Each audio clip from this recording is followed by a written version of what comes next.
Karim channel. Please like, subscribe and share this video. This video is for everybody, for Muslim, non-Muslim. If you newly convert to Islam, this message is for you. Today's video, I'm going to talk about the concept of divine decree and free will in Islam, understanding Allah SWT Qadr. Divine providence, the idea that everything has already been decreed by the Creator Allah SWT from eternity, has troubled theologians and philosophers for centuries. How can we reconcile the two apparently contradictory facts that Allah SWT has absolute power and sovereignty over all creation, and that at the same time we are responsible for our actions? Are we forced to do what we do, or are our choices meaningful?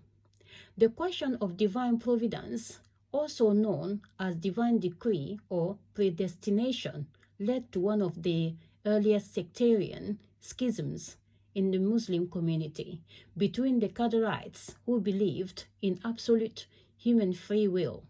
Allah subhanahu wa ta'ala has no control over us, and the Jabarites, who believed in absolute determinism and fatalism. We have no control over our actions. Each of these groups developed an extreme and misguided theology. If Allah subhanahu wa ta'ala has no control, then why call upon Allah subhanahu wa ta'ala in prayer? And if we have no control over our actions and fate, why do any good deeds at all? The Quran and Sunnah take a middle path between the two historical extremes, upholding both Allah subhanahu wa ta'ala sovereignty and humankind's responsibility. From a purely rational standpoint, these two aspects seem mutually exclusive. In other words, that they cannot both be true. However, we have to remember that Allah subhanahu wa ta'ala exists outside of time and space, beyond the cosmic veil, in the unseen. By contrast, human beings can only conceive of realities within the framework of time and space.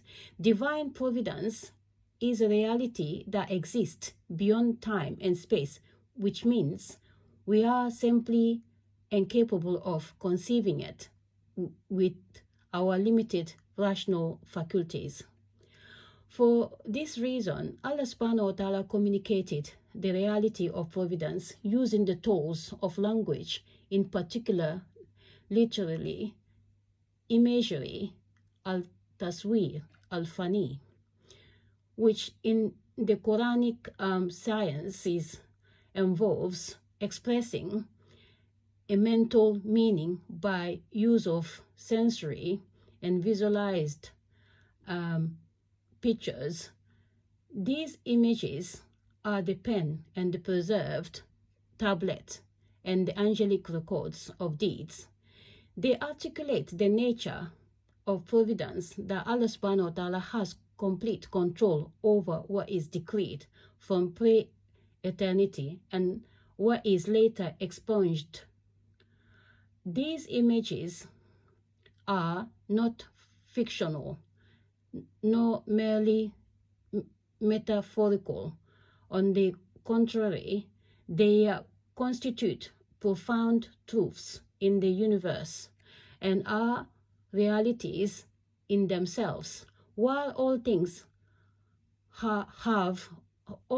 have already been decreed from eternity, Allah subhanahu wa ta'ala has the power to change destiny based upon the choices we make. We are indeed morally responsible for our actions, and our free will entails a measure of control to determine our ultimate fate, limited under Allah subhanahu wa ta'ala sovereignty.